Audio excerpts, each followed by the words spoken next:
Bonjour à tous et bienvenue sur le plateau du Grand Rendez-vous Europe 1, CNews, Les Échos. Bonjour Manuel Bompard. Bonjour. C'est votre grand rendez-vous ce dimanche. Vous êtes coordinateur de la France Insoumise. Dimanche dernier, Jean-Luc Mélenchon s'est déclaré candidat à l'élection présidentielle. Ce sera sa 4e candidature à la fonction suprême et il a expliqué être le mieux placé dans votre mouvement pour faire face à la situation de la France dans le domaine national, mais aussi dans la France dans le monde.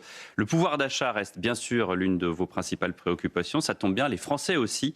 Et ils veulent vous entendre ce matin sur ce sujet, sur le carburant, sur la fiscalité et aussi sur l'insécurité. Le soir de la victoire du PSG en demi-finale de Ligue des Champions reste encore dans les esprits. Hier encore, un enfant de 9 ans a été tabassé sur un terrain de football par des jeunes. Un gendarme a été tué lors d'un contrôle routier. Que vous inspire ce climat de violence et comment l'endiguer? Pour vous interroger ce matin, Stéphane Dupont des Échos. Bonjour Stéphane. Bonjour. Et Mathieu Bocoté. Bonjour Mathieu. Bonjour. Avant d'aborder ces sujets, Manuel Bompard, les passagers du MV Ondius vont débarquer à Tenerife aujourd'hui. Le patron de l'OMS disait hier que ce sont des cas contacts à haut risque de hantavirus. Est-ce que ça vous inquiète ?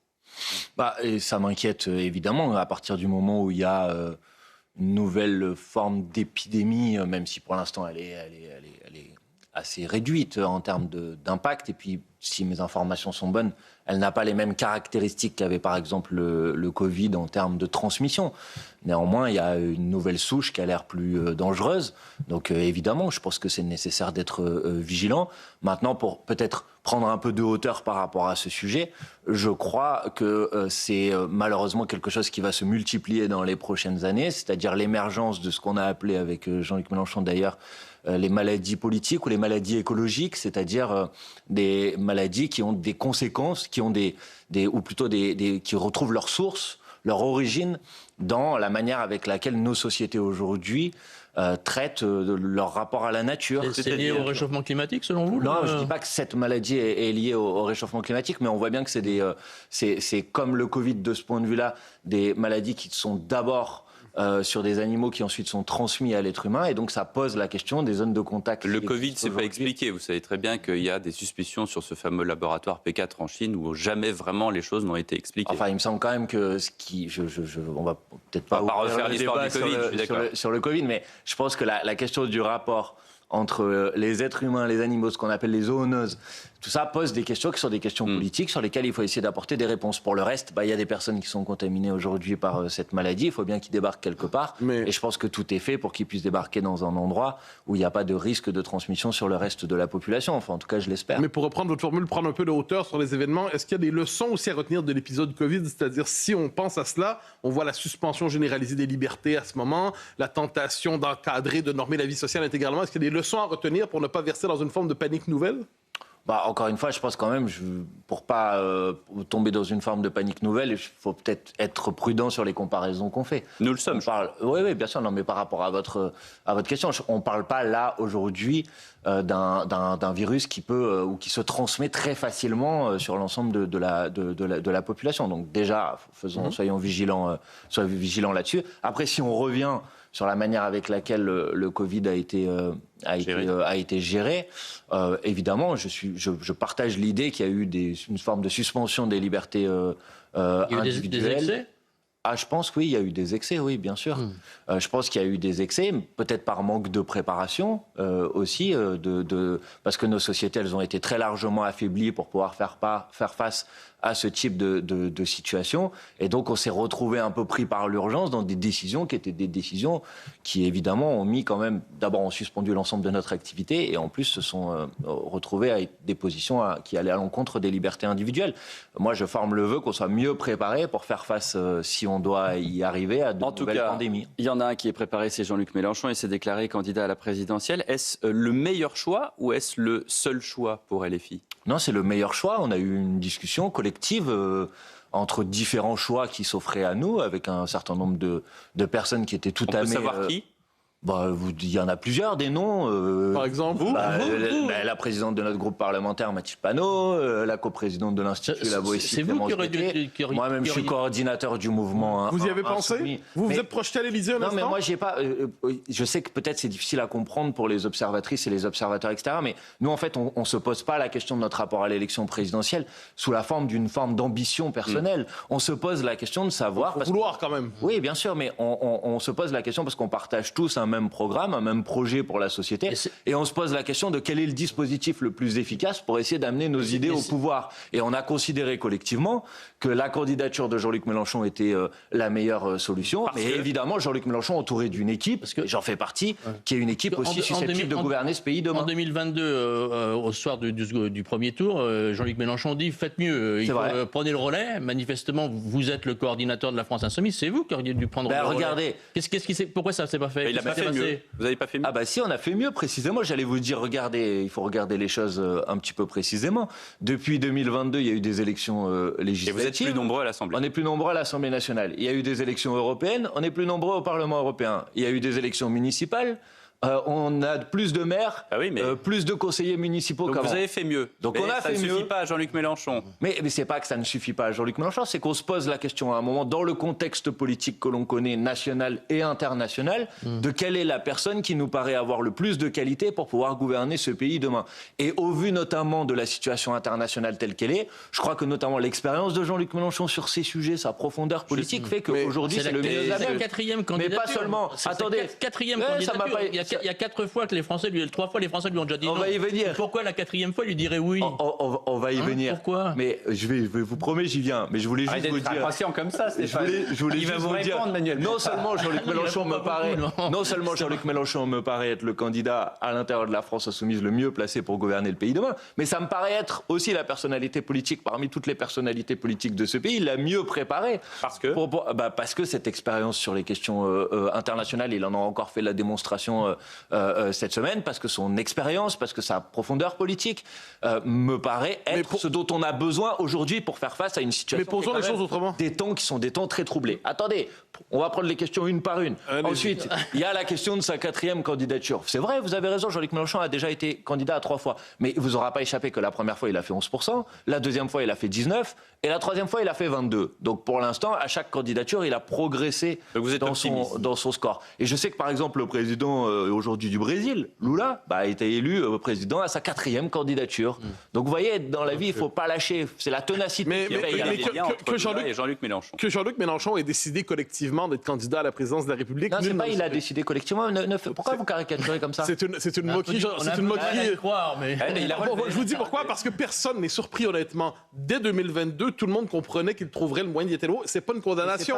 Mais le fait est que il n'y a pas chez lui quelque chose comme une forme de culte de personnalité? Non, mais c'est parce que vous êtes matricé par une vision de l'élection présidentielle qui consistera à croire que les gens rêvent d'être demain candidats à l'élection. Et vous pensez que c'est pas son cas? Mais non, c'est pas comme ça que nous on fonctionne. Vous, j'en sais rien, lui, probablement. Non, nous, collectivement, on fonctionne pas comme ça et Jean-Luc Mélenchon non plus. D'ailleurs, cette discussion et ce débat, on l'a eu. Pour le reste, vous dites, il s'est décidé tout seul. Enfin, excusez-moi, mais Jean-Luc Mélenchon, il y a d'abord eu une procédure qui a été votée à la France insoumise par plus de 96% des insoumis qui ont voté cette procédure. Et ensuite, il y a eu une réunion de ce qu'on a appelé notre intergroupe. C'est une centaine de personnes, des députés, des eurodéputés, des maires, qui collectivement ont eu ce débat et cette discussion.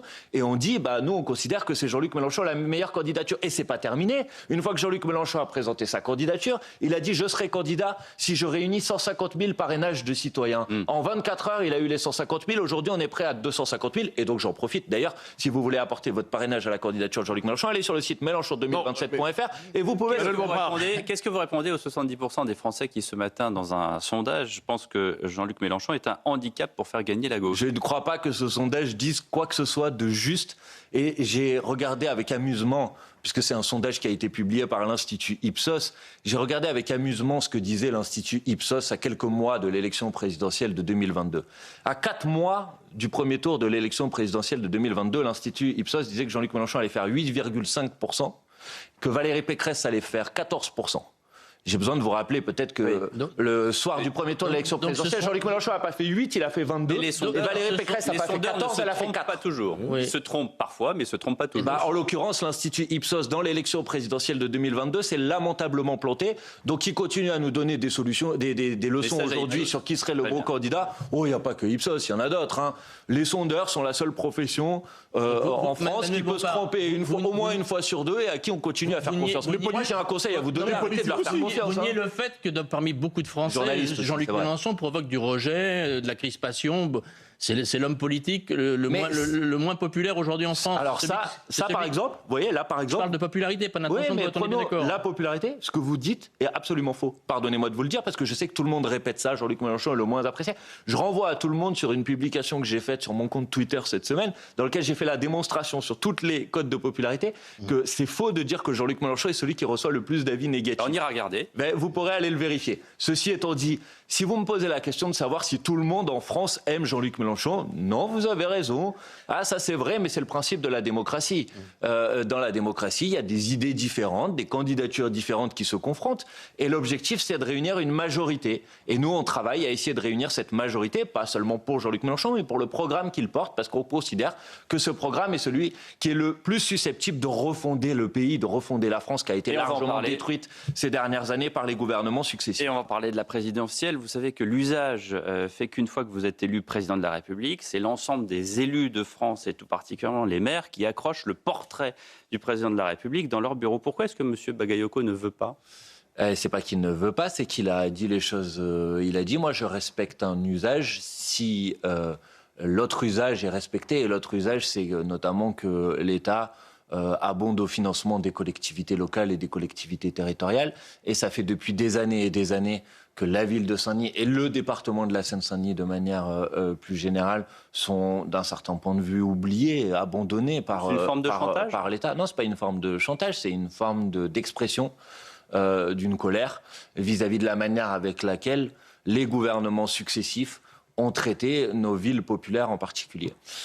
Et donc c'est un usage. Mais ça pourrait marcher dans d'autres villes aussi. C'est pas que mais il y a d'autres villes. Vous pensez que ça va créer un précédent ? Non, mais il y a d'autres villes, vous savez, qui ont retiré le portrait du président de la République. Et Bali Bagayoko a répondu qu'il remettrait avec plaisir le portrait du président de la République si le gouvernement... Enfin, donc c'est pas personnel contre... Absolument pas. Alors après, on a beaucoup de choses de personnel à dire sur le président de la République, mais ce n'est pas le sujet. Le sujet, en l'occurrence... Ça peut l'être aujourd'hui si vous voulez dire des choses à propos du président de la République. Ah non, mais moi je combats sa politique, c'est pas sa personne. Moi j'ai jamais combattu les personnes des gens. J'ai toujours combattu mais là c'est sa fonction politique. En l'occurrence. Oui, mais précisément sa fonction. Sa fonction, elle lui donne aussi des devoirs, et notamment parmi ses devoirs, il y a le fait que nos villes populaires en particulier, elles ne peuvent pas être abandonnées comme elles le sont depuis des années et des années par le gouvernement. Les transferts financiers, les transferts de fonds ne sont pas mineurs.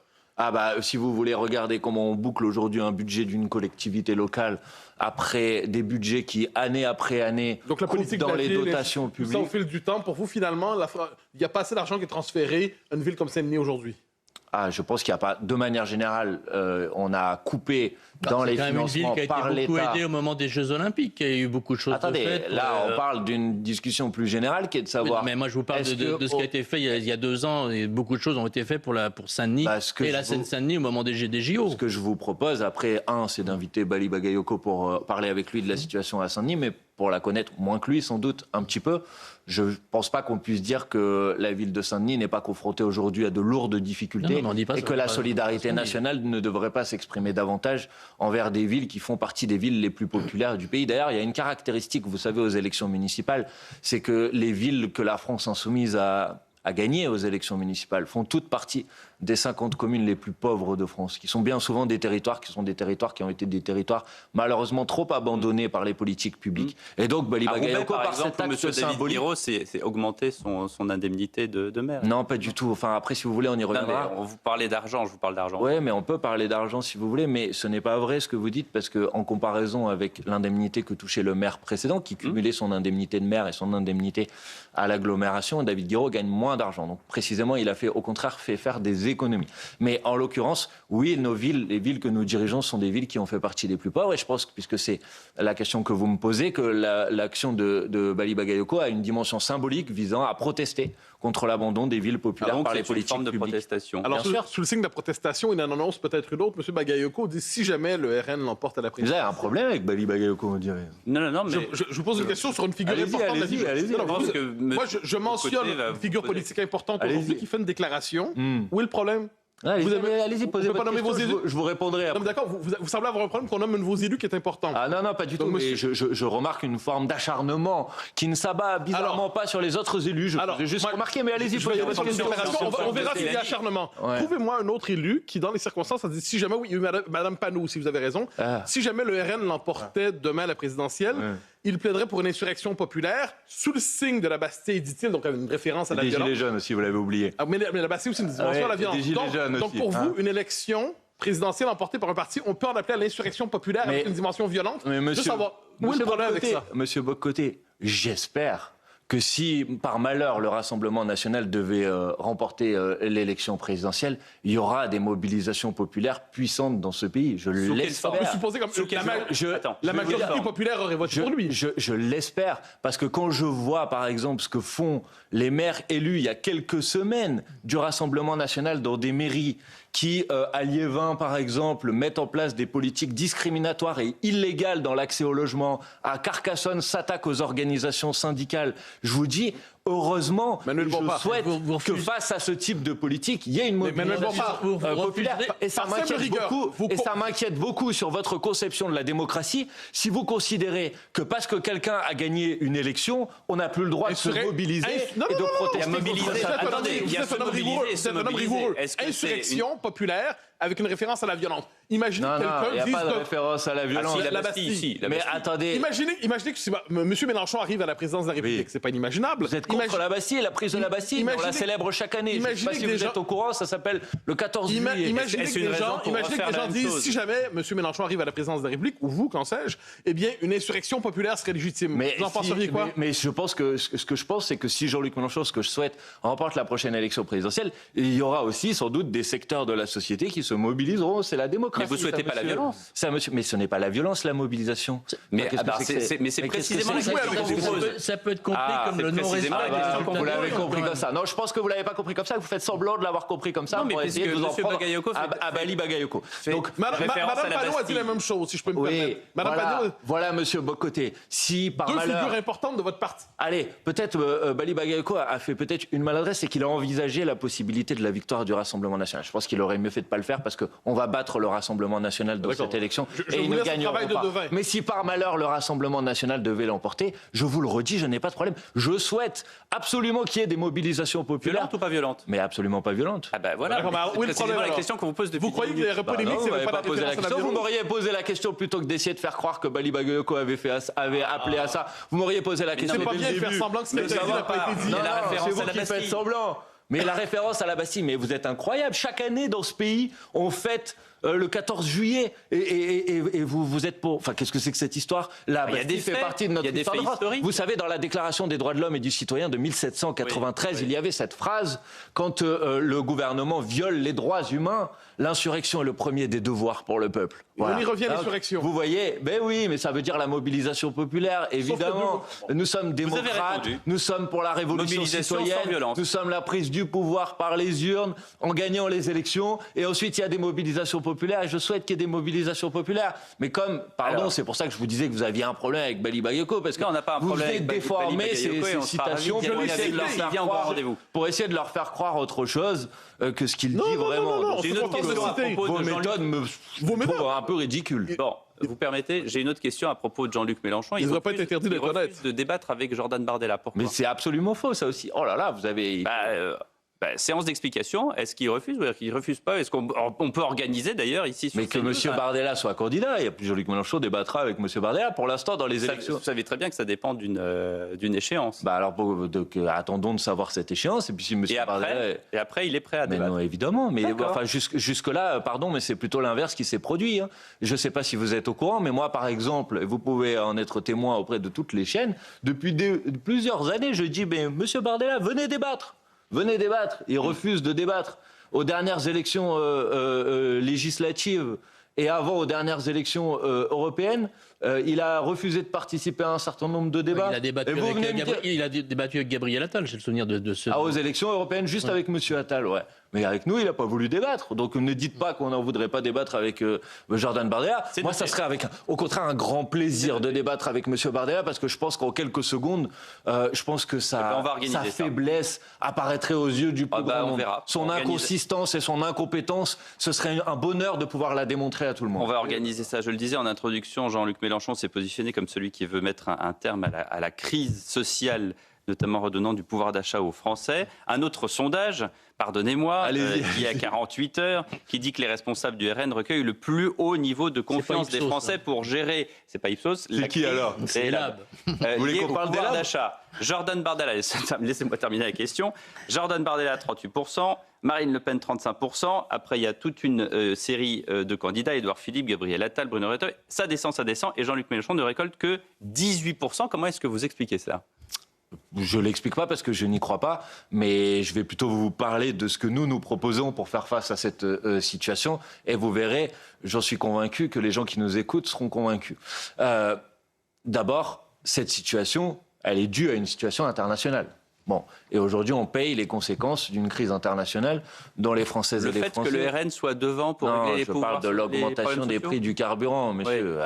On parle du sujet, là. Le sujet, c'est qu'aujourd'hui, vous avez des centaines de milliers de personnes dans ce pays qui n'en peuvent plus, qui se serrent la ceinture tous les jours et qui voient le prix du carburant bondir, exploser en raison d'une situation internationale dont ils ne sont pas responsables. Et face à cette situation, vous avez un gouvernement qui ne fait quasiment rien. Bon, quelques petites aides ciblées qui honnêtement servent à rien et dont l'essentiel du pays ne voit pas la couleur. C'est ça la situation dans laquelle on est aujourd'hui. Et à l'autre bout de la chaîne, vous avez des grands groupes pétroliers qui, eux, s'en mettent plein les poches. Total qui a augmenté son bénéfice sur le premier trimestre de l'année de 50%. Et qui plafonne le carburant. Vous voyez, il plafonne tellement le carburant qu'il continue à gagner de l'argent puisqu'il a augmenté son bénéfice. Et absolument pas. C'est absolument pas assez. Et d'ailleurs, c'est la raison pour laquelle il ne faut pas laisser Total prendre tout seul une mesure de plafonnement. Mais il faut que le gouvernement prenne un décret qui permet de bloquer les prix du carburant. Ou encore en baissant les taxes sur l'essence.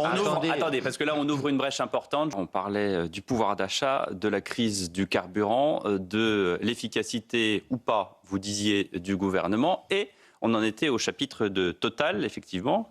La France Insoumise s'est illustrée en dénonçant les super profits de Total, plus 51% au premier trimestre réalisé hors de France, et redistribué en partie à la pompe avec ce plafonnement du prix à 1,99 pour l'essence et 2,25 pour les gasoils. Vous n'êtes pas avocat de Total. Je ne suis pas avocat de Total. Mais pourquoi vous présentez les choses de cette manière? Pourquoi est-ce que je présente Qu'est-ce que j'ai fait? Qu'est-ce qui ne va pas dans ma présentation? Vous avez dit une augmentation des profits réalisés pour la plupart hors de France et redistribués à la pompe par du blocage. Non, c'est absolument faux. Les profits ont été réalisés partout, certains en France. Si, ils vont à perte en France. Ce n'est pas vrai. Je ne suis pas l'avocat de Total. Ce n'est pas vrai. C'est factuel, monsieur Bompard. Complètement faux. Bah non. Les activités de raffinage de Total en France ont généré du bénéfice. Donc, oui, mais ne dites pas de la vente, pas de la vente. Pas la vente du carburant. C'est une partie infime du bénéfice de Total, monsieur Bompard. Le raffinage, c'est plusieurs centaines de millions d'euros. Mais c'est rien par rapport au chiffre d'affaires et au profit de Total. Vous dites des choses. Pardon, deuxièmement, monsieur, quand vous êtes un groupe intégré comme Total, si vous vendez votre... entreprise privée. Oui, mais qui est un groupe intégré, c'est-à-dire qui gère l'extraction, le transport, le raffinage et ensuite la distribution. Le problème, c'est pas de savoir si au moment où vous distribuez, vous faites des profits ou pas. Le fait, c'est de savoir est-ce que sur toute la chaîne, vous faites des profits ou pas. Parce que sinon, et tout le monde le sait, ça a été largement documenté, Total a des pratiques qui s'appellent des pratiques de prix de transfert. C'est-à-dire, vous vendez le carburant à la filiale française un peu plus cher, de telle sorte à ce que les bénéfices ne soient pas largement déclarés en France, mais qu'ils soient plutôt déclarés en Suisse ou dans des paradis fiscaux. De telle sorte que dans cette situation, Total, depuis 10 ans, en France, ne déclare quasiment et ne paye aucun impôt sur les sociétés alors qu'ils font des profits gigantesques. 19 milliards d'impôts. Pas semblant que vous ne voyez pas le problème. 19 milliards d'impôts en 2025. Ah oui, quand même. Attendez, je vous parle de l'impôt sur les sociétés, là. Vous agglomérez tout. Donc, d'abord, ce n'est pas la même chose dont on est en train de parler. Je vais vous poser la question. Maintenant, si vous me dites est-ce que vous préférez Total qui a une cotation à la fois à Paris et à New York, est-ce que vous préférez que Total s'en aille et que ça ne soit plus un fleuron français? Non, moi, ce que je préfère, monsieur, parce que vous essayez de m'installer dans une position vis-à-vis de Total. Vous vouliez parler de Total, non, je ne vous parle pas de Total, je vous parle des prix des carburants pour les gens qui n'arrivent plus à se déplacer. On vous parle de partout, Total, dans les zones rurales en particulier, où il n'y a pas de transport en commun, les gens ne s'en sortent plus. Et de l'autre côté, vous avez des groupes qui s'en mettent plein les poches. Ces populations. Monsieur Bompard, précisément. Donc si vous les interrogez, vous savez que cette situation elle est intenable. Et je vous dis comment vous pouvez accepter. Ils vont tous chez Total parce que c'est moins cher. Mais évidemment, mais tout le monde le fait. C'est pas le sujet. La question, c'est de savoir pourquoi Total peut faire ça et les autres distributeurs ne le font pas. Précisément parce que Total maîtrise l'ensemble de la chaîne. Donc, si vous voulez faire en sorte d'avoir une position qui s'applique sur tout le monde, alors c'est au gouvernement d'agir et de prendre une mesure de blocage des prix. Non, en prenant une mesure de blocage des prix. Est-ce qu'il n'y aurait pas même moyen de baisser les prix en baissant les taxes? On va venir sur les taxes si vous voulez. Alors, vous parlez un décret, c'est prévu par le Code du commerce. Un décret pour bloquer les prix, ça prend 1 minute. Le gouvernement décide de le faire et les prix baissent immédiatement. Aucun pays européen n'a pris de mesure de blocage des prix. Ils ont baissé vous connaissez vachement bien vos sujets, vous. Ils ont baissé les taxes. Je vais vous dire quelque chose, monsieur. Je pense à l'Espagne, notamment qui a un gouvernement de gauche. Pardon, mais arrêtez de répéter des choses. Excusez-moi, je le dis tranquillement, mais arrêtez de répéter des choses qui sont fausses. Je vais vous donner, par exemple, un pays européen dans lequel il y a du blocage des prix. Vous le connaissez très bien. La France. Dans les départements et territoires d'outre-mer, on bloque les prix et on encadre les marges. Et d'ailleurs, ça fait qu'en Guadeloupe et en Martinique, les prix du carburant ont augmenté 2 fois moins que ce qu'ils ont augmenté dans le reste du pays. Et d'ailleurs, pendant le premier mois, ils n'auront pas augmenté du tout. C'est pas parce que tout est déjà plus cher, c'est parce qu'il y a des mesures qui sont décidées par le préfet chaque mois de fixer le prix du carburant et d'encadrer les marges. Vous connaissez ce pays, la France, il est en Europe, vous êtes d'accord? Vous pensez que si demain on bloque les prix, les gens vont continuer à importer du pétrole pour le distribuer et vendre à perte? Oui, je le pense. Ils ne le vendront pas à perte, parce que la preuve qu'ils ne le vendront pas à perte, c'est que déjà, en faisant un 1,99, ils continuent à gagner de l'argent. Donc ils ne vendront pas à perte. Ils ne vendront pas leur carburant à 1,70, ils ne vendront pas à perte. Mais vous plaisantez ou quoi? Monsieur, je ne plaisante pas. Je vais vous dire pourquoi je ne plaisante pas et tout le monde va le comprendre. Est-ce que ça coûte 1 euro plus cher d'extraire 1 litre de pétrole aujourd'hui qu'il y a 2 ans? Est-ce que ça coûte 1 euro plus cher aujourd'hui? Est-ce que vous voulez... Non, répondez à ma question. Est-ce que oui ou non, ça coûte 1 euro plus cher d'extraire 1 litre de pétrole aujourd'hui qu'il y a 2 ans? Non, ça ne coûte pas 1 euro plus cher, ça coûte exactement le même prix. Donc si le prix du carburant a augmenté, c'est pas parce que ça coûte plus cher de produire du pétrole. C'est parce qu'au milieu, il y a des marchés dans lesquels il y a des effets d'aubaine et de la spéculation. Mais ce sont donc, les courtiers. Les gens... Ah, mais vous parlez de Rotterdam. Mais Rotterdam, ce sont les courtiers. Mais c'est pas seulement Rotterdam. Ce sont les courtiers parce que la production, il n'y a plus d'exportation pétrole du Golfe Persique. Prennent de l'argent. C'est pas forcément les pétroliers eux-mêmes. Mais Total ne fait pas d'opération. Total n'a pas acheté l'ensemble des stocks de pétrole avant le déclenchement de la guerre et a fait une culbute gigantesque parce qu'ils ont revendu après. Tout le monde le sait. Donc la liste du pétrole, elle éduque à la spéculation. C'est pas le blocage du détroit d'Ormuz. C'est juste le blocage du détroit d'Ormuz qui produit des logiques de spéculation. Et ensuite, si ça dure, évidemment, il va y avoir des tensions sur l'approvisionnement. Monsieur Bompard, que dans la première période, c'est logiquement et totalement des mécanismes spéculatifs. Je note juste que dans votre mouvement, chez LFI, Clémence Guettet a envisagé de nationaliser Total. On en est là. Oui, mais d'abord, on va prendre les choses par étapes, si vous voulez bien. La première étape, c'est de bloquer les prix. Et ça, on peut le faire tout de suite. Et ça ne coûte pas 1 euro à l'État. Donc vous contraignez Total à bloquer les prix? Ah, pas que Total, l'ensemble des producteurs, distributeurs de pétrole. Donc principalement Total, bloquer les prix. Principalement Total. En bloquant les prix, vous évitez qu'ils fassent des super profits. Et surtout, vous permettez aux gens de respirer. Mais justement, permettez-moi d'y revenir avec cette question. Vous avez un réflexe, c'est normal, étatiste, socialisant dans le rapport à l'État, mais baisser les taxes sur l'essence, baisser les taxes sur les... Socialisant. Oui, c'est-à-dire que vous aimez plus l'État d'argent, plus vous êtes heureux. Mais le fait est que le commun est mortel. Ne dites pas des choses... ne faites pas des procès d'intention. Mon sujet, c'est pas l'État, là. Mon sujet, c'est les gens. Alors dans ce cas-là, la baisse des taxes... Vous comprenez? J'espère bien, la baisse des taxes... Et pendant que les gens ne s'en sortent plus, il y a Total qui s'en met plein les poches. Vous comprenez que c'est inacceptable? Et la baisse des taxes, vous avez vraiment l'impression que l'État, lui, s'en met plein les poches et le commun est mortel demanderait bien une baisse des taxes sur les... Mais regardez, je vais vous dire quelque chose. Si vous bloquez le prix à 1,70 €, c'est la proposition que l'on fait. Mais si vous baissez les taxes, vous baissez le prix. Écoutez, monsieur Bocoté. Vous êtes contre la baisse des prix? Laissez-moi aller jusqu'au bout de ma démonstration. Vous l'avez fait, si je peux me permettre. Si vous bloquez le prix à 1,70 €, Total va à peu près faire 40 centimes de profit en moins sur le litre du carburant. Et les 10 centimes restants, c'est l'État. Puisque si vous bloquez le prix à 1,70 €, il y aura 10 centimes de taxes en moins par rapport au prix auquel est le carburant aujourd'hui. Donc en bloquant les prix, vous allez faire un effort à Total et vous allez empêcher que l'État, en quelque sorte, gagne des taxes supplémentaires. Parce que ça, ce n'est pas normal que l'État gagne des taxes supplémentaires. Ensuite, vous me posez la question de savoir si on peut aller plus loin en baissant les taxes de manière générale. Moi, je vous dis, pourquoi pas? Mais si vous baissez les taxes de manière générale sans mesure de blocage des prix, vous n'avez aucune garantie qu'il y a une répercussion sur le prix du carburant. Et d'ailleurs, ça a été fait sur la restauration. Vous vous en rappelez? Où on a baissé la TVA sur ce sujet. Ça ne s'est pas traduit. Sur les carburants, monsieur Bompard, ça a été fait en 2022 et les prix ont baissé. Ça a coûté très cher, ça a coûté 8 milliards. Et ça a marché. Mais c'était une mesure... Au carburant, c'était le bouclier sur les carburants. Oui. Oui, bah oui, ça a marché, oui. Oui. Eh ben, je vous propose de faire mieux, moi, de faire un blocage des prix par le gouvernement qui le décide. Donc, mais je comprends, vous n'avez pas d'opposition de principe à la baisse des taxes sur le carburant, à condition qu'il y ait ensuite blocage des prix. Je n'ai pas d'opposition de principe à la baisse des taxes sur les produits de première nécessité, à tel point que les produits... Dans le carburant. Dont les carburants, l'énergie, qui font partie des produits de première nécessité. Les premiers qui l'ont proposé à l'Assemblée nationale, c'est la France Insoumise, et à l'époque, le Rassemblement national s'était abstenu. Donc, s'il vous plaît, regardez un petit peu les votes. Mais ce que je vous dis aujourd'hui, c'est qu'une mesure qui n'a aucune garantie qu'elle va avoir une répercussion sur le prix du carburant, qui va coûter 12 milliards d'euros par an à l'État. Non, qui va redonner de l'argent français, Non, faut pas se tromper. oui, d'accord, mais vous allez financer comment? L'État des Français n'appartient... L'argent des Français n'appartient pas à l'État. D'accord, très bien, mais quand il manque 12 Comme je disais que vous milliards... avez un réflexe socialiste. Non, j'ai pas de réflexe socialiste, mais Communiste, d'accord.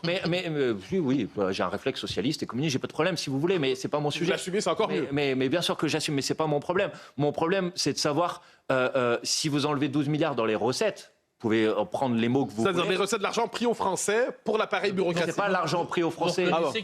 Ça s'appelle la redistribution, monsieur Bocoté. Ça s'appelle peut-être la confiscation. On est en France ici. Et en France, on a une politique de redistribution. Il y en a partout en Occident, cher monsieur. On a une politique partout de en redistribution des richesses. Et donc, il y a un impôt. Et l'impôt, il faut faire en sorte que ça soit ceux qui gagnent le plus, qui contribuent le plus. Et ensuite, on redistribue dans nos services publics. Oui, ça, je suis très attaché. Vous reconnaissez, monsieur Bompard, qu'il n'y a plus d'argent dans les caisses et qu'on ne peut pas financer une mesure à 12 milliards aujourd'hui. On n'a plus l'argent. Non, je ne dis pas qu'il n'y a plus d'argent dans les caisses. Je dis que si le Rassemblement national, parce que j'ai bien compris que vous vouliez en quelque sorte populariser sa mesure. Mais je m'en sors contre-fiche. Nous sommes les porte-voix de personne. Si le Rassemblement, parce que vous parlez que de celle-là, alors que je vous parle de blocage des prix. Vous pensez pas que c'est un réflexe libéral? Pas le blocage des prix, les taxes, alors que je vous propose une mesure qui coûte 0 € à l'État et qui permet d'avoir un impact immédiat. C'est pas simple le réflexe libéral que de vouloir parler de la proposition du Rassemblement national. Non, je parle d'une proposition libérale de mon sens. Messieurs, que vous êtes sur CNews et sur Europe 1 et que vous parlez en même temps, le pauvre auditeur d'Europe 1 c'est vrai, rien. Ça vous avez raison, mais c'est monsieur Bocoté qui est particulièrement turbulent ce matin. C'est remarquable. Une proposition libérale de bon sens, vous appelez ça le tour, s'il vous plaît. Laissez-moi parler. Quant au Rassemblement national, il va peut-être falloir qu'ils précisent leurs propositions, parce qu'initialement, ils nous ont dit qu'il fallait que l'État renonce aux taxes sur l'augmentation du prix. Les taxes sur l'augmentation du prix, c'est 20%. Sur 50 centimes d'augmentation, ça veut dire que le prix augmente de 40 centimes. La belle affaire. Vous êtes très content. Si le prix du carburant il est à 2,20 plutôt qu'à 2,30, vous pourrez dire merci à M. Bardella et à Mme Le Pen. Maintenant, ils nous disent non, finalement, c'est toutes les taxes qu'on va baisser. Très bien, mais alors dites-nous où vous allez trouver les 12 milliards. Dites-nous comment vous allez financer cette mesure. Moi, je vous propose une mesure immédiate, effet direct. Elle coûte 0 € à l'État et elle permet de ramener les prix au niveau auquel ils étaient avant. Je pense qu'elle est mieux que les autres. Je pense que c'est celle-là qu'il faut défendre. J'entends ce que vous dites. À aucun moment, vous ne craignez que Total ne se barre à l'étranger. À aucun moment. Mais à aucun moment, vous vous dites, tiens, en fait, Total a une double cotation à New York et à Paris. Bon, finalement, on va mettre les activités aux États-Unis. Et donc, si vous pensez que Total peut, du jour au lendemain, se priver du marché de la distribution du carburant en France, parce qu'on va lui demander, parce qu'on va lui demander pendant quelques mois... Parce qu'on va lui demander pendant quelques mois de faire des efforts. BP, qui est un grand pétrolier, parce qu'on va lui demander pendant 2 et 3 mois de faire des efforts. Vous croyez qu'ils vont partir, abandonner ce marché et qu'il n'y a personne d'autre qui viendra?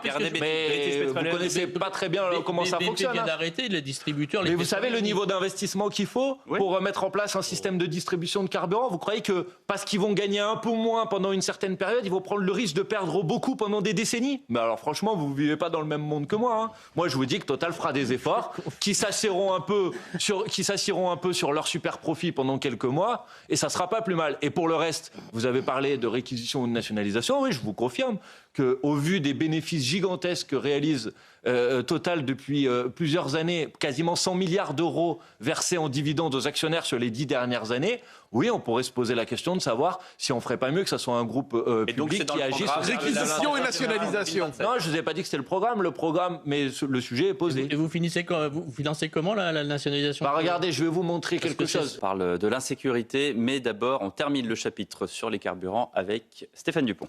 Oui, juste avant la pause publicitaire, vous nous disiez que Total, vous n'excluiez pas une nationalisation, vous même parlé de réquisition. Alors, si c'est une nationalisation, comment est-ce que vous financez cette nationalisation? Ça coûtera très très cher. Combien? La capitalisation boursière de Total, c'est autour de 130 milliards. Voilà. Donc si vous avez 130 milliards pour acheter, Non, vous avez mais pour 130 milliards pour acheter Total. bon, d'abord, pour nationaliser une entreprise, vous achetez pas 100% de sa capitalisation boursière. Même la moitié, ça fait beaucoup d'argent. Vous êtes au courant. Deuxièmement, il y a eu des mesures de nationalisation en France qui se faisaient pas au niveau de la capitalisation boursière, notamment dans les années 80. Pour le reste, mais imaginons que nous sommes sympathiques et que nous faisons, ça fait 70 milliards, c'est ça? Oui. Bon. Total, c'est 100 milliards sur les 10 dernières années de dividendes distribués à des actionnaires, principalement anglo-saxons. Le deuxième actionnaire de Total, personne ne le dit jamais, c'est le groupe BlackRock. Donc, si vous préférez... Il y a 1 million de petits actionnaires aussi de Total. Oui, mais des Français de... Oui, mais en pourcentage de capitalisation, ils n'arrivent pas à la cheville du groupe BlackRock. C'est une option que vous envisagez vraiment? Bien sûr, c'est une option tout à fait envisageable. Vous savez, si vous achetez une entreprise et qu'en moins de 10 ans, elle a déjà remboursé le coût de l'achat, c'est plutôt une bonne affaire. Les gens qui nous écoutent, je pense qu'ils le comprendront. Hein. S'ils sont capables, s'ils achètent un appartement et qu'en 10 ans ils arrivent à le rembourser, ils sont plutôt contents. Hein. Donc c'est quelque chose qui sera extrêmement rentable. Et surtout, parce que c'est aussi ça le sujet, c'est pas juste pour régler des histoires avec Total. La question, c'est de savoir est-ce qu'on considère que dans le monde tel qu'il est aujourd'hui, avec la nécessité aujourd'hui de préparer la société de l'après-pétrole, parce que la vérité c'est ça qu'on doit faire. Est-ce qu'on n'a pas intérêt d'avoir une maîtrise le gouvernement stratégique déjà a annoncé des groupes pétroliers? Moi, je pense qu'on en a besoin. Et justement, le gouvernement, on a parlé de l'électrification. Je voudrais qu'on parle de l'insécurité en France. Ces débordements à Paris après la qualification du PSG lors de la demi-finale de Ligue des Champions. On va voir une image qui est l'image d'une voiture de police qui recule devant les émeutiers. Je le signale pour les auditeurs d'Europe 1, c'est cette voiture que vous avez pu voir sur les quais à Paris qui recule tellement les émeutiers je ne sais pas si c'est des émeutiers ou des supporters, les individus qui sont devant font reculer cette voiture de police. C'est une image évidemment très très forte qui en dit long. Qu'est-ce qu'on fait contre ce genre de débordement en France, Manuel Bompard? D'abord, on évite de jeter le stigmate sur l'ensemble des supporters. On parle de... J'ai dit les émeutiers. Non, mais je réponds pas spécialement par rapport à votre question, mais on parle de quelques dizaines, peut-être quelques centaines de personnes parmi plusieurs dizaines de milliers de supporters. Bon, une fois qu'on a fait ça. Non, mais c'est important de le faire. Très bien. Parce qu'il y a des gens qui sont allés fêter une victoire sans participer à quelque débordement que ce soit. Et deuxièmement, on fait en sorte de faire régner et respecter l'ordre public. Et donc, on a des dispositifs de maintien de l'ordre. On organise y compris des festivités quand il doit y avoir des festivités, pour faire en sorte qu'elles ne dégénèrent pas, tout simplement. Alors, c'est pas si facile que ça. On essaye de faire en sorte que ça se passe dans les meilleures conditions possibles. Voilà ce qu'on fait. Et puis après, là, ça ouvre une question plus large, si vous voulez, qui est la question de qu'est-ce qu'on fait face aux problèmes d'insécurité, comment on permet de garantir la sécurité pour chacune et chacun en France, de pouvoir vivre en paix, en tranquillité et en sécurité. Et ça, de mon point de vue, pour ça, on tourne la page des logiques qui sont à l'œuvre depuis des années et des années, portées à grand discours guerriers de shérif, où on fait croire que parce que on va surarmer les policiers, qu'on va augmenter le quantum de peine en permanence, que ça va régler quelque chose. C'est quoi la différence entre armée et surarmée? Non, mais attendez. Monsieur. Vous avez dit on va surarmer les policiers. Je distingue donc que vous distinguez armée et surarmer les policiers. Je ne suis pas sûr que, par exemple, dans les manifestations, on ait besoin d'avoir des armes qui s'apparentent parfois à des armes de guerre. Voilà, on peut avoir des méthodes de maintien de l'ordre. Mais là, dans le cas précis, vous m'avez dit qu'il fallait faire régner l'ordre, mais avec quoi? Avec des policiers sans armes? Mais j'ai pas dit à quel moment j'ai dit qu'il fallait des policiers sans armes. Je vous demande de préciser, là, par exemple, là, dans une soirée comme ça, bien sûr, le 30 mai, on va avoir des dispositifs de maintien de l'ordre. Le 30 mai. C'est quoi un dispositif de maintien de l'ordre selon Manuel Bompard? C'est ce qu'on fait depuis des dizaines d'années et des dizaines d'années, que quand il y a des regroupements, des attroupements, des regroupements massifs, on les encadre pour que ça se passe dans les bonnes conditions, pour que les gens puissent faire la fête, mais évidemment qu'on puisse pas s'en prendre à des gens et détruire du mobilier ou s'en prendre à la vie ou s'en prendre à des policiers, par exemple. Comment expliquez-vous que des personnes comme ça décident de se jeter sur des policiers avec une intention manifestement malveillante à leur endroit? Comment l'expliquez-vous? Je ne sais pas, je ne connais pas la situation. Est-ce que c'est pas à cause de certains slogans de la France Insoumise qui dit la police tue, la police tue, la police... Quel est le rapport exactement? Est-ce que vous soutenez la police? Quand elle fait bien son travail, je la soutiens absolument, mais quand elle le fait mal, je la critique. Pourquoi il faudrait accepter, même quand elle ne respecte pas les règles de la déontologie? Qu'est-ce qui reste dans le narratif? Est-ce que ça reste que vous soutenez, en l'occurrence... Je ne comprends pas très bien. Vous soutenez la police quand elle ne respecte pas le code de la déontologie de la police? Je ne suis pas là pour... je ne suis pas responsable politique. Vous n'êtes pas responsable politique, mais je pense qu'on devrait tous être d'accord pour dire que quand la police fait bien son travail, on la soutient, et que si la police ne respecte pas un code de déontologie, ça c'est l'évidence. Eh ben, on la dénonce. Mais on peut revenir à la question de base qui me semble importante. Il y a des services pour sanctionner les policiers qui font pas leur des travail. services qui, en l'occurrence, aujourd'hui, et tout ça est largement documenté, par rapport à d'autres pays européens, ne sont pas indépendants, et donc ont plutôt tendance à protéger, Vous remettez en doute l'IGPN ? Je remets en doute absolument l'indépendance de l'IGPN, puisque l'IGPN n'est pas indépendante. Donc oui, bien sûr, je remets en doute, et je défends au contraire l'idée qu'on ait un organisme de contrôle de la police qui soit un organisme réellement indépendant, comme ça existe dans d'autres pays d'Europe, parce que de manière générale, c'est vrai pour la police, c'est vrai pour les médias aussi, par exemple,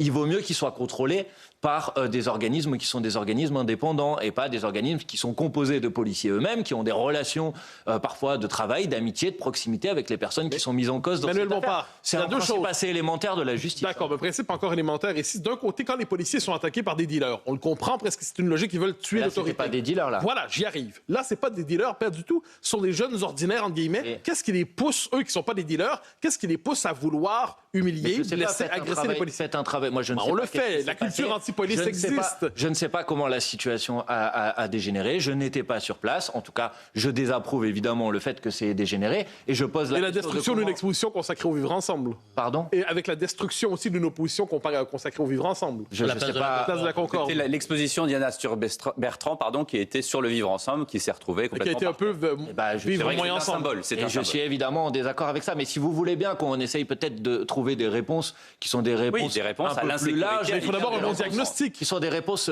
politiques. Mais moi, mon diagnostic, c'est que les politiques qui sont à l'œuvre depuis des dizaines d'années sur ce sujet sont des politiques qui ont absolument échoué. Moi, ça me fait quand même doucement sourire. C'est-à-dire que maintenant, on met en cause la France insoumise, en quelque sorte comme si elle était responsable de l'insécurité, des problèmes qu'il peut y avoir dans le lien entre la police et la population, alors que précisément, la France insoumise n'a pas dirigé ce pays et globalement, à part depuis maintenant le mois de mars, n'a pas dirigé nos communes. Non, mais comme vous l'avez dit, vous êtes très nombreux au Parlement, donc le message passe. Moi, je vous dis que, oui, mais précisément, en termes de conséquences politiques, je vous dis que la doctrine que l'on défend sur ce sujet, qui s'appuie sur le déploiement d'une police de proximité, qui s'appuie sur un travail de prévention, qui s'appuie sur un travail de réinsertion, par exemple en doublant les effectifs de probation, parce qu'aujourd'hui on n'est pas dans la moyenne européenne.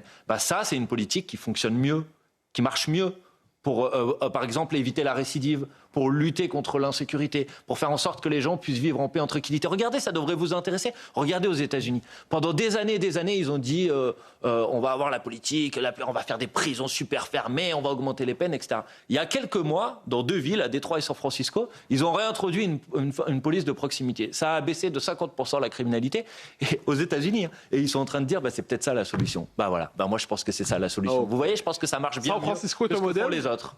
Ok, on en reparlera une autre fois. Mais non, je n'ai pas dit que c'était. C'est original comme point de vue. Monsieur Bocoté, c'est vous qui êtes assez original parce que vous êtes conscient de l'état des villes américaines dont vous parlez. Oui, mais précisément, si vous aviez écouté peut-être ma démonstration jusqu'au bout, je vous ai dit que c'était récent ce qui vient d'être fait et que ça avait produit des premiers résultats. Je ne vous ai pas dit San Francisco. Que je sache, c'était pas des villes dirigées par des conservateurs. Ce qui est assez original, c'est votre capacité à pas très bien comprendre ce que je dis. Je crois que je vous écoute. Pour plutôt développer vos fantasmes à vous sur moi. Mais calmez-vous en ce matière, si je peux me permettre. Politique, évidemment. Je vous rassure. Mais pour le reste, je ne doute pas de votre bonne foi, mais je crois que vous en doutez vous-même. J'ai dit par contre que le développement de la police de proximité, ça marche. Et je pense que ça devrait être un modèle pour nous. Jeudi dernier, Laurent Nunez était l'invité d'Europe 1 et de CNews dans la grande interview. Le ministre de l'Intérieur a vanté sa méthode par rapport à celle de son prédécesseur, qui, selon lui, a permis de renouer le dialogue avec l'Algérie. Qu'est-ce que vous en pensez ? Sur ce point, je suis d'accord. La politique a été celle de M. Retailleau, la politique de « je bombe le torse, vous allez voir ce que vous allez voir », a produit une situation absolument ridicule dans laquelle on avait interrompu toute forme de collaboration et de coopération avec l'Algérie. Sur les questions sécuritaires, mais de manière plus générale sur les questions économiques. Vous aviez peut-être vu que Mme Meloni en Italie avait d'ailleurs flairé l'histoire parce qu'elle commençait à se rapprocher et à créer une forme de coopération économique avec l'Algérie. Franchement, heureusement que M. Retailleau... Vous ne croyez pas qu'il y a une hostilité du régime algérien contre la France ? Dans une nuit pour ne plus être ministre de l'Intérieur, parce que sinon on sera encore au point mort du fait qu'on n'a plus aucune relation avec l'Algérie. Vous êtes d'accord avec la politique du gouvernement Vous êtes d'accord avec Emmanuel Macron quand il dit que c'est des maboules qui voulaient nous brouiller avec l'Algérie ? Je pense que la politique qui consiste à vouloir ne pas comprendre et pour faire avancer, y compris des dossiers avec l'Algérie, il faut lui parler, construire des relations. Comme Christophe Glaise, par exemple. Par exemple, j'aimerais bien, et je souhaite... Dans un pays qui arrête comme ça un journaliste, qui le kidnappe, et on doit faire semblant que c'est un pays normal, avec un régime démocratique légitime. Mais je ne vous ai pas demandé de faire semblant de quoi que ce soit, monsieur Bocoté. Pour vous, c'est une dictature, l'Algérie? Non. Mais on va d'abord... Arrêtez un journaliste. Parce que ça vous intéresse, Christophe Glaise? Je vous en parlais un petit peu moins que quand c'était... on en parle régulièrement, cher monsieur. Boalem Sansal, mais on en parle régulièrement. Moi, ça m'intéresse, par exemple. Et donc, je me pose la question de savoir comment on fait en sorte qu'il soit libéré le plus rapidement possible. Manifestement, je pense que ce qui permettra sa libération le plus rapidement possible, ce n'est pas la politique de M. Retailleau, du coup de menton. Et les plus aux affaires, à part ça. L'Algérie. Vous construisez une relation, et dans cette relation, évidemment, il faut avoir des... Pour convaincre un régime autoritaire de libérer aux journalistes. Et la libération, on en reparlera, M. Bocoté, mais pour l'instant, M. Retailleau, il n'a rien obtenu du tout. Votre idole, là. Votre idole, votre idole sur ce sujet. Je vous laisse vos fantasmes politiques. Votre idole sur ce sujet, manifestement. Vous avez l'impression que vous allez faire avancer les sujets avec vous me corrigerez, M. Retailleau n'est plus ministre. M. Retailleau n'est plus ministre et M. Glaise est encore en prison. Oui, mais M. Boalem Sansal a été libéré, ça ne vous a pas échappé. À propos de Boalem Sansal, est-ce que vous avez hâte de lire son dernier livre? Non, absolument pas. Moi, j'ai dit... Mais parce que je ne partage... D'abord, je n'admire pas spécialement le travail de M. Sansal, et y compris, je ne partage absolument pas ses idées politiques, ce qui ne m'a pas empêché de demander sa libération, parce que je pense que quand on a une conception des droits humains et de la liberté d'expression, même quand on n'est pas d'accord avec une personne... Vous ne lisez pas les livres des gens avec qui vous êtes en désaccord? Mais moi, je lis ceux de votre patron. Ça m'arrive de lire des livres de gens avec qui je suis en désaccord. En tout cas, vous ne lirez pas, ceux de Boalem Sansal, le dernier Boalem Sansal. Et on a le droit aussi, monsieur Bocoté. Bien sûr, mais sur CNews, on n'est pas encore à obliger. Bien sûr que non. Vous faites l'économie des grands écrivains et ça vous concerne. C'est fini. Merci beaucoup. Merci à vous. Bon dimanche à vous tous. Bonne journée à vous.